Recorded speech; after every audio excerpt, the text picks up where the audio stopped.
outside the 35 wetland area. feet.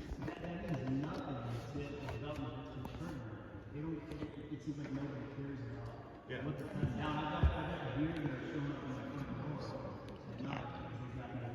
Yeah. So we have a 35-foot development edge around the entire property, okay? And then we've got a scenic buffer out front, scenic edge buffer out front that's protected. So we're not encroaching on that development edge. As a matter of fact, we're putting a landscape screening buffer back. The overlay requires, the Northwest Sector overlay requires us to have a really stringent, heavily vegetated screening buffer in areas that aren't already vegetated. We're not going to remove that vegetation to put stuff back. That's what I was going to, so you're not going to cut it down and then put it back? You're going to leave what's there? Yes, and enhance it, add more to it per the requirements of the code for that 35-foot development edge. So, which is right in here, in this area specifically, as you talked about, because of the orientation of the parking. So, this is building, that's a parking lot, and then there's a heavy edge there, and this is everything else is wetlands that isn't being developed. So it's 35 feet from that building to the edge? Yes, 35 feet, right, from that kind of building, kind of parking lot edge to the property edge. And then it's about 140 feet to the nearest lot in the neighborhood, which is all in their PUD, all a protected buffer. So it's about 175 feet total between the two, full of trees and whatnot. So just an order of magnitude. But let me kind of sweep through. Can I give you my Yes. next question real quick?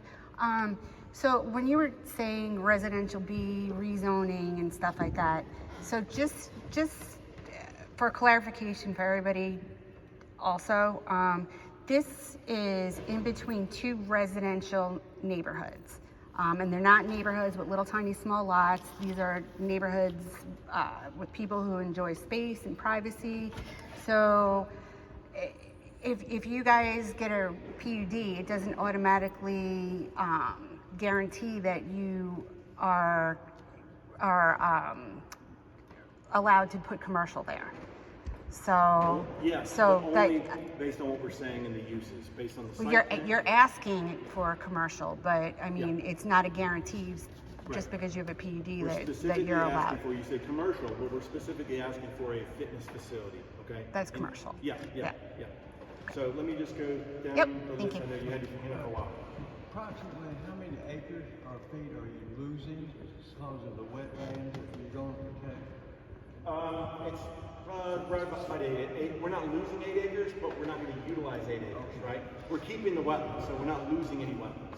Is the clientele, is this a free service or is this for visit the gym for a fee? You gotta pay for it. Membership? Yes, ma'am. On that 35 feet where that building is, Yep. to our development, what kind of landscaping are you talking about? If it's just bushes, that's not. That's not just bushes. Yeah, go ahead, Larry. To reiterate a little bit,